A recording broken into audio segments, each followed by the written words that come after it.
I'm Michael, 32 male. I live in a modest two-bedroom apartment that's way too close to my office, and my only roommate is a half-dead ficus tree that I refuse to give up on. I'm the founder of a company that most people, including my own family, don't quite understand. On the surface, it's a logistics company, but underneath, it's a tech firm dedicated to making supply chains smarter and greener. This is the story of how my little hobby quietly saved the corporation my sister so proudly works for, right before she tried to publicly humiliate me for it. Before this story unfolds, I'd love to connect with you. Please let me know in the comments where you're watching from and what time it is in your corner of the world. It's amazing to see how far these stories can travel. The clinking of champagne flutes was the official soundtrack of my parents' 40th wedding anniversary party. Their backyard, usually a quiet sanctuary of well-manicured flower beds and a slightly too green lawn, was now filled with dozens of people. Friends, neighbors, and family milled about, laughing under the soft glow of string lights my dad had spent the entire afternoon wrestling with. My mom, Susan, floated through the crowd, her smile as radiant as it was 40 years ago in her wedding photos. My dad, Robert, stood by the grill he wasn't allowed to touch for the evening, looking proud and slightly overwhelmed. It was, by all accounts, a perfect celebration, for everyone but me. I felt a familiar tension coiling in my stomach. These family gatherings had become a minefield for me over the past 3 years, ever since I'd cashed in my savings, taken a terrifying loan, and started my company, Innovate Logistics. To my parents, and especially to my older sister Jessica, my venture was a perplexing, almost reckless detour from a perfectly good career path. I'd been a senior analyst at a respectable tech firm, a job with benefits, a 401k, and a clear upward trajectory. Quitting that to start a business from my garage felt to them like joining the circus. "Michael, darling," my mother's voice cut through my thoughts. She kissed my cheek, her hand cool on my neck. "You're brooding, you haven't said a word to your Uncle Jerry." "Sorry, Mom, just taking it all in," I said, forcing a smile. "Everything looks beautiful." "It is, isn't it?" she beamed. "Oh, there's Jessica. Go say hello to your sister. She's been asking about you." I knew what asking about you meant. It was code for, is he still playing with his little trucks? I spotted her near the deck, holding court with a circle of her corporate friends. Jessica, at 36, was the vice president of brand strategy for an enormous multinational retail corporation called Veridia. She was the family's designated success story. Everything about her screamed it, from her perfectly tailored dress to the easy, confident way she commanded attention. She wasn't just in the corporate world, she'd conquered it. As I walked over, I caught snippets of their conversation. Words like Q4 projections, brand synergy, and market penetration floated on the evening air. It was a language designed to sound important, a world away from my daily grind of optimizing shipping routes and coding efficiency algorithms. "Well, look what the cat dragged in," Jessica said as I approached. Her friends offered polite, tight-lipped smiles. "Michael, you remember my colleagues, Sarah and Mark." "Of course, good to see you both," I said, shaking their hands. Their handshakes were firm, practiced. "Michael runs his own business," Jessica announced, her tone a mixture of feigned pride and genuine amusement. It was the same tone she used when talking about a friend's quirky but untalented child. "A shipping company." "Logistics," I corrected gently. "We specialize in sustainable supply chain solutions." Mark nodded, his eyes glazing over. "Right, logistics, very essential." The word hung in the air, dripping with condescension. To them, logistics was trucks and warehouses, grease and grime. It wasn't sexy like brand strategy. "We were just talking about Veridia's new eco-initiative," Jessica continued, turning back to her friends but keeping me in her peripheral vision. "We're aiming to be carbon neutral in our marketing departments by 2030. It's a massive undertaking, but it's crucial for the brand image." I bit my tongue. My company, Innovate Logistics, was built on that very principle, but for the entire supply chain, not just the marketing department. We developed a proprietary software that drastically reduced fuel consumption, optimized cargo loads to eliminate dead space, and created a carbon offsetting program that was both effective and affordable. It was groundbreaking stuff, but trying to explain that to Jessica felt like trying to describe color to someone who only saw in black and white. To her, my business was small, quaint, and ultimately insignificant. A starter business, as she would later call it. My dad tapped a spoon against his glass, calling for everyone's attention. It was time for the toast. Jessica, as the eldest, was set to speak first. She gracefully moved to the center of the patio, a vision of polished success. Her speech was eloquent, touching on the lessons of commitment and partnership she'd learned from our parents, lessons she claimed to apply every day in her high-stakes corporate life. Everyone was captivated. I stood at the edge of the crowd, next to my business partner, David, who had come to show his support. "She's good," David murmured, sipping his drink. "She's the VP of brand strategy," I replied quietly. "Her entire life is a performance." When she finished, the applause was thunderous. Then it was my turn. I felt 100 pairs of eyes on me, my sisters most prominent among them. I kept it simple, speaking from the heart about mom and dad, about their support and love. But as I spoke, I couldn't shake the feeling that I was being judged, weighed, and found wanting. In this family portrait, I was the blurry figure in the background, while Jessica stood in sharp, brilliant focus. The party was a celebration of my parents, but it was also an unspoken reaffirmation of the family hierarchy. And I was nowhere near the top. The toast was over, and the party had settled back into a low murmur of conversations. I was trying to have a genuine chat with my uncle about his fishing boat when Jessica reappeared at my side. She had that look on her face, a practiced, sympathetic expression she wore when she was about to deliver what she considered a dose of hard reality. "That was a nice speech, Mikey," she said, using the childhood nickname that always made me feel about 10 years old. A little sentimental but sweet. "Thanks, Jess," I said, steeling myself. "Listen," she began, lowering her voice and guiding me a few feet away from our uncle, as if what she was about to say was a delicate secret. "I'm really proud of you for trying with this company of yours. I really am." There it was, the trying, the verbal pat on the head. "It's going well, actually," I said, keeping my tone even. "We've been growing steadily." She smiled, a sad, knowing smile that grated on my nerves. I know, you're doing great for where you are, but you have to be realistic. The market is brutal for little guys. 90% of startups fail in the first 5 years, you know." "I'm aware of the stats, Jessica. I just don't want to see you get hurt," she continued, her voice dripping with faux concern.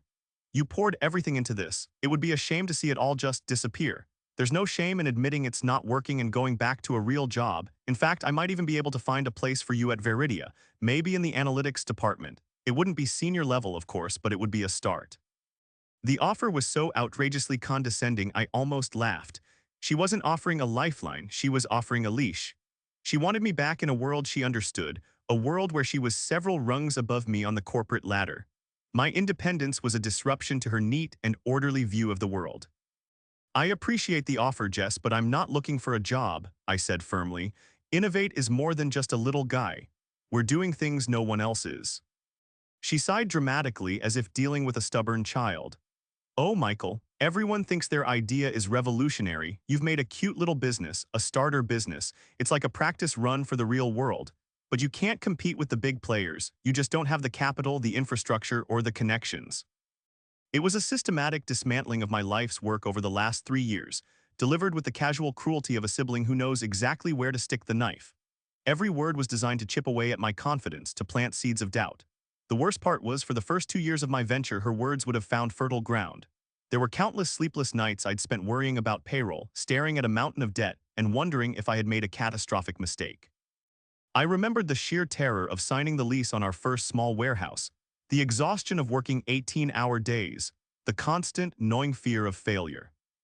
This history of condescension wasn't new. It stretched back to our childhood. When I got an A on a test, she'd already gotten an A+. When I was captain of the high school soccer team, she was the valedictorian. She framed her achievements not just as her own successes, but as benchmarks I consistently failed to meet. My father, a man who valued stability above all else, unintentionally played into this narrative. He would praise Jessica's promotions, her bonuses, her corner office, then turn to me and ask with a worried frown, "Are you sure about this, son? It's a big risk." My moth. Bless her heart, just wanted everyone to be happy and get along, which often meant smoothing things over by saying, "Jessica's just looking out for you." But they didn't see what I saw.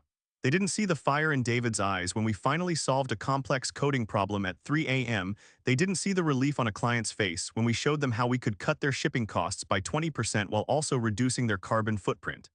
They didn't see the small, dedicated team we had built, a team that believed in our mission with an almost fanatical devotion. They only saw what Jessica wanted them to see, me, the little brother, playing entrepreneur in his garage. "Look," I said, forcing my hands to unclench at my sides. "I know you think you're helping, but you're not. My company is doing fine." Okay, sweetie, she said, her voice softening into a final, dismissive note. She patted my arm, a gesture that was meant to be comforting but felt like an assertion of dominance. It's just a starter business. Don't be crushed when it fails. She gave my arm one last patronizing squeeze and then turned, gliding back to her circle of admirers without a backward glance. I stood there for a moment, the heat rising in my face. The casual dismissal, the public display of pity, it was all part of her strategy to keep me in my place.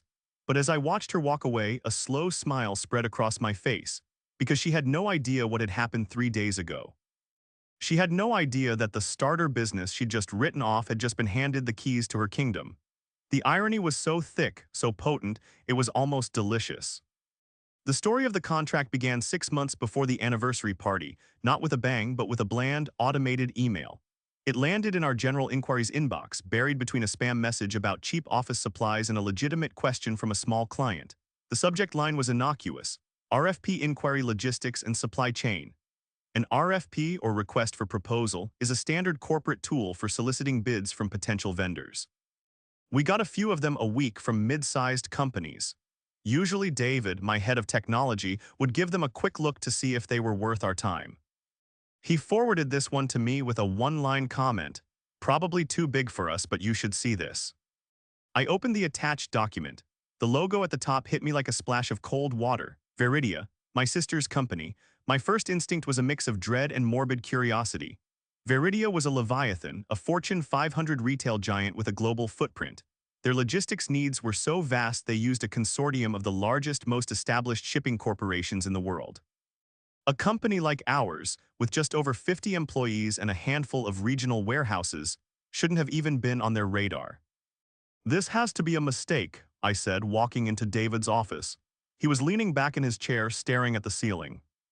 "That's what I thought," he said.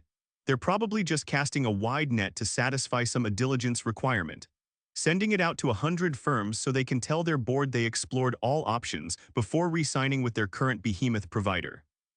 He was probably right. It was a common tactic, but something made me read the RFP document, all 80 pages of it, from start to finish.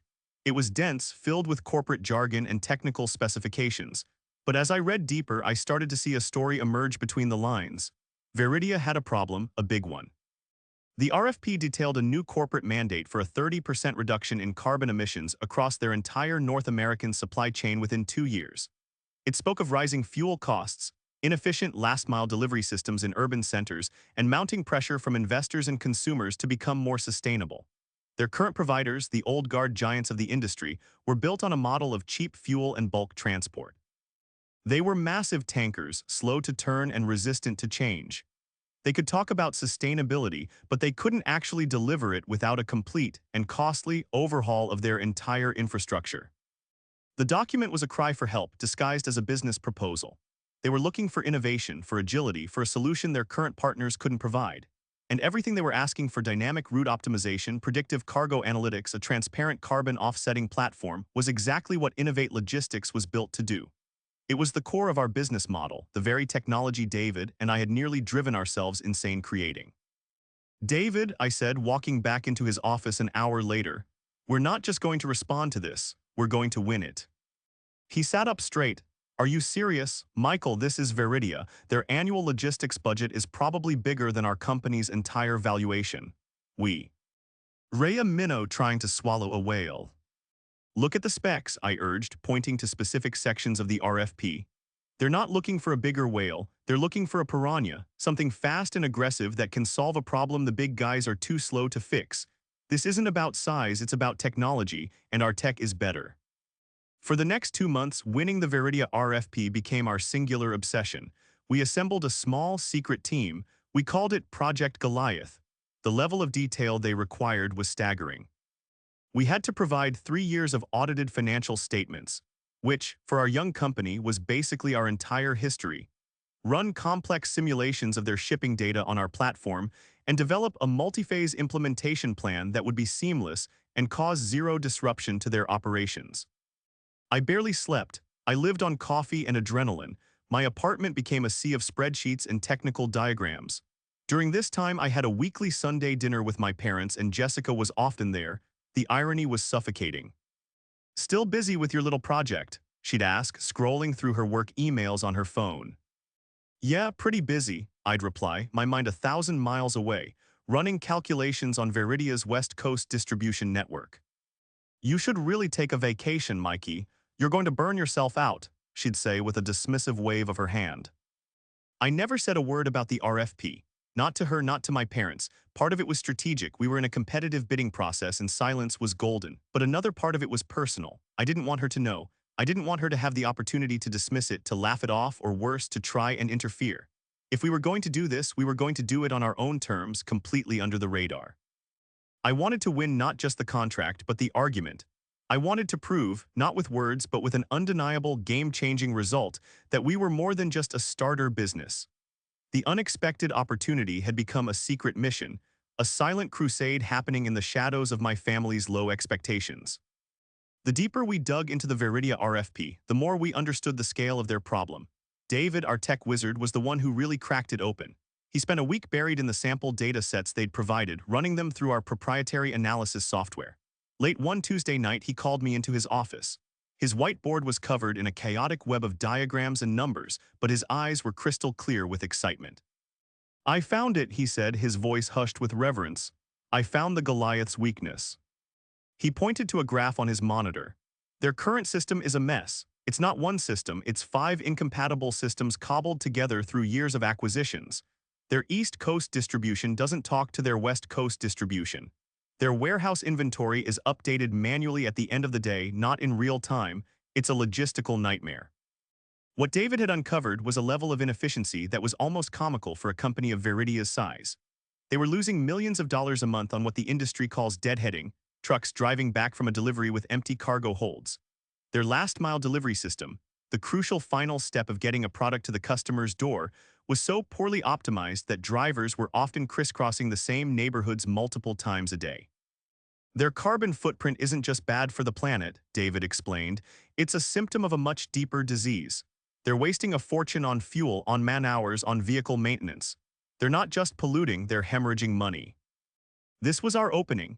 The big established logistics firms they worked with were content to provide the trucks and the drivers. They were service providers, not problem solvers. They had no incentive to point out these inefficiencies as they got paid by the mile and by the truckload. Our proposal was going to be radically different. We weren't just offering to ship their goods, we were offering to redesign their entire system from the ground up. Our proposal document became a masterpiece of quiet confidence. We didn't lead with our company's story or our green credentials. We led with their data. The first 10 pages were a detailed, data-driven analysis of Veridia's own supply chain, showing them precisely where their system was broken and how much it was costing them. We pinpointed their 5 biggest points of failure and illustrated the cascading effect they had on their bottom line. It was a bold, almost audacious move. We were, in essence, a tiny startup telling a corporate giant, your entire operation is flawed, and here's the mathematical proof. Only after establishing the problem did we introduce the solution, our technology. We showed through simulations how our software's dynamic rerouting could almost completely eliminate deadheading. We demonstrated how our real-time inventory tracking could improve warehouse efficiency by 40%. We laid out a plan to consolidate their last-mile deliveries, saving them millions in fuel and labor costs. And the best part, the massive reduction in their carbon footprint wasn't a separate, feel-good initiative. It was a natural byproduct of creating a smarter, more efficient system. We made sustainability synonymous with profitability.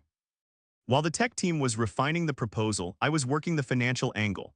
We were asking a Fortune 500 company to entrust a critical part of their operation to a 3-year-old startup. They would scrutinize our financials, our stability, and our ability to scale. I spent weeks with our accountant preparing flawless financial projections. We secured a provisional line of credit from our bank, contingent on winning the contract, to prove we had the capital to expand our operations. We created a detailed, phased rollout plan that would allow Veridia to test our system in a single region first, minimizing their risk before committing to a full-scale national launch. During this intense period, I felt more distant from my family than ever. At a Sunday dinner, Jessica was complaining about a marketing campaign that had underperformed. The rollout was a disaster, she lamented, swirling wine in her glass. The logistics were all wrong. Products were late to the stores in the Midwest. It cost us a fortune in lost sales and made my department look terrible. I listened, my face a mask of neutrality, while inside my heart was pounding. She was describing a symptom of the very disease we had diagnosed. The failure of her marketing campaign was a direct result of the broken supply chain we were proposing to fix. Her problem was my opportunity. It was an incredibly surreal moment, sitting there listening to her unknowingly make the case for my company. She had no idea that the solution to the problem that was causing her professional grief was being engineered in a small office park across town by the little brother she pitied. She was looking at the world through the narrow straw of brand strategy, completely blind to the foundational cracks in her own company's operations. The corporate veil was thick, and she was comfortably hidden behind it. Our final proposal was over 200 pages long. It was the culmination of thousands of hours of work, a testament to our team's belief in what we were doing. As I clicked send on the submission portal, a strange calm washed over me. We had done everything we could. We had looked the Goliath in the eye, found the chink in his armor, and fired our best shot. Now all we could do was wait. The weeks after we submitted the proposal were agonizing. The silence from Veridia was absolute. There were no follow-up questions, no requests for clarification, no indication that our 200-page opus hadn't just vanished into a corporate black hole. David and I tried to focus on our existing clients, but the Veridia project loomed over everything. It was the multi-million-dollar elephant in our small office.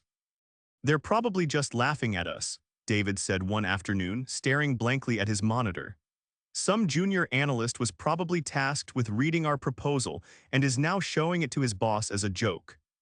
"No," I said with more confidence than I felt. "The math doesn't lie. They can't ignore those numbers. They're just slow. Big companies are like geological formations. They move at a pace you can't see."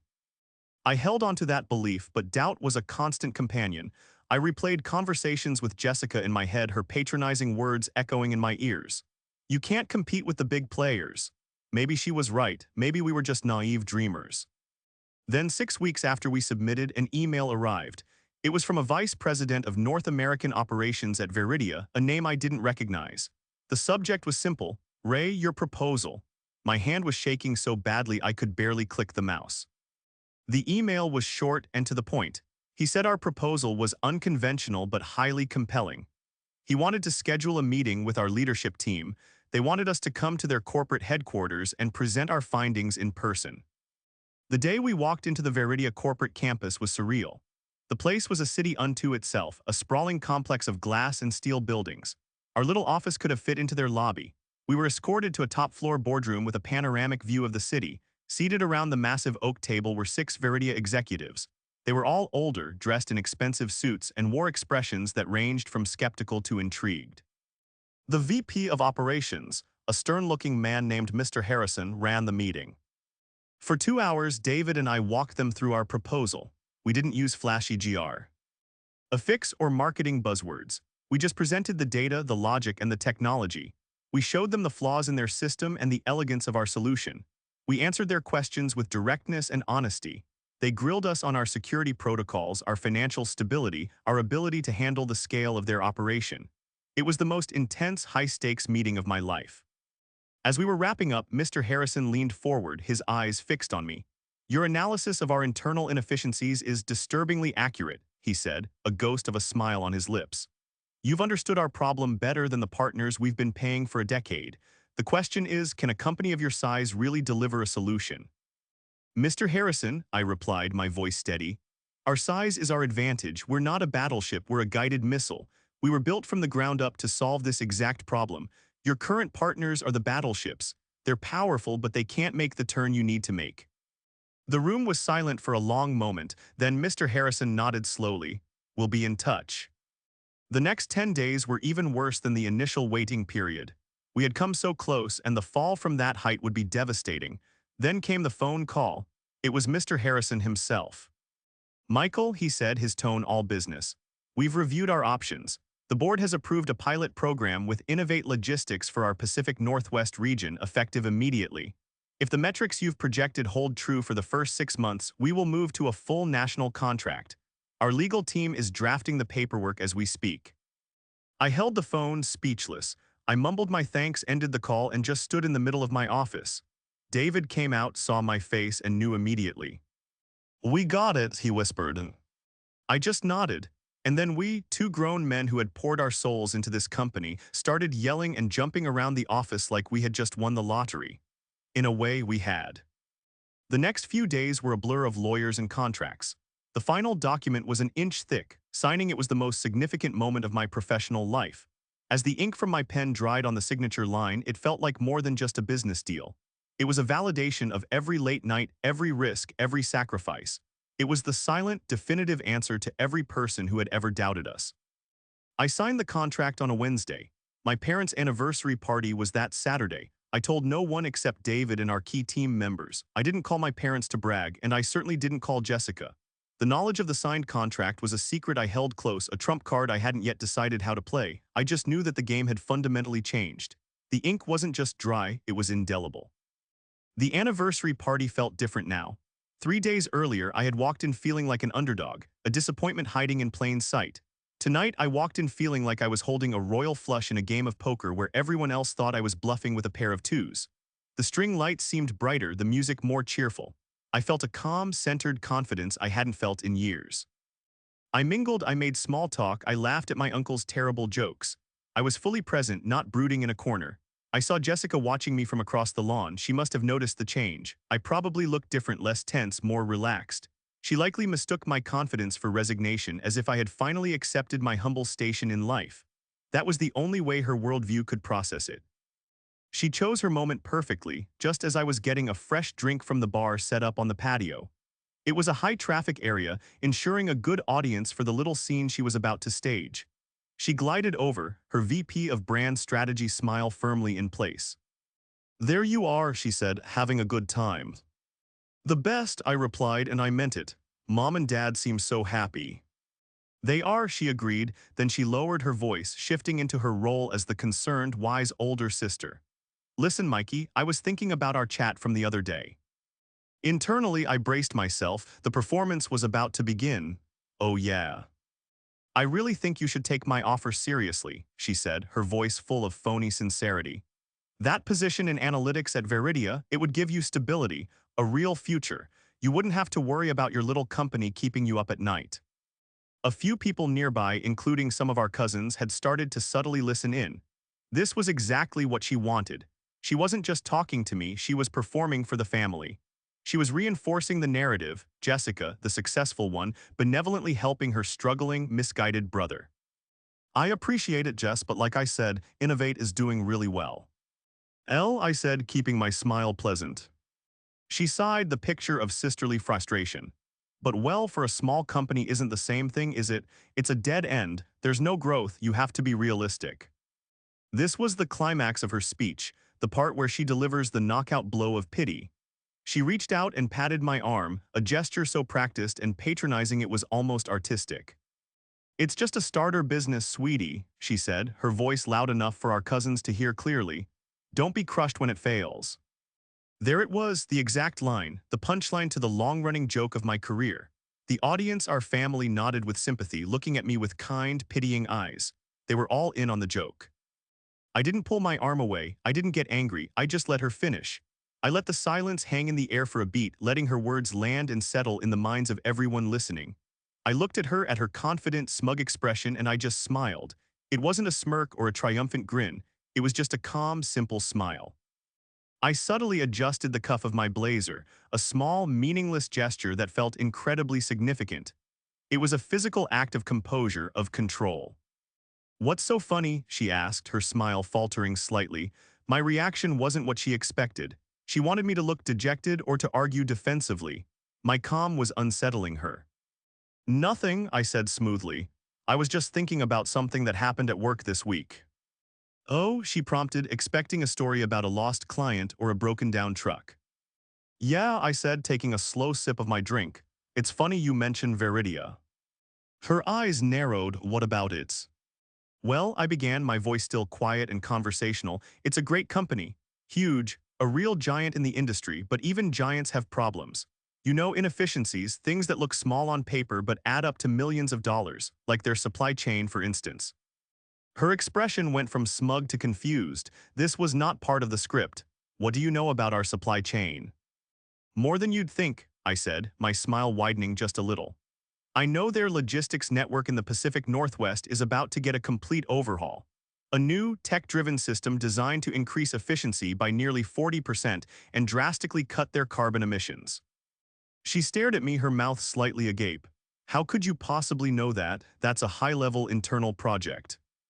I leaned in just a little and lowered my voice so only she could hear the final line. I know, because the starter business you're so worried about is the company they just hired to do it. We signed the contract on Wednesday. I just smiled and adjusted my blazer, knowing the Fortune 500 company she works for just signed my starter business as their primary supplier. I watched her face as the words registered. It was a slow-motion collapse, the color drained from her cheeks.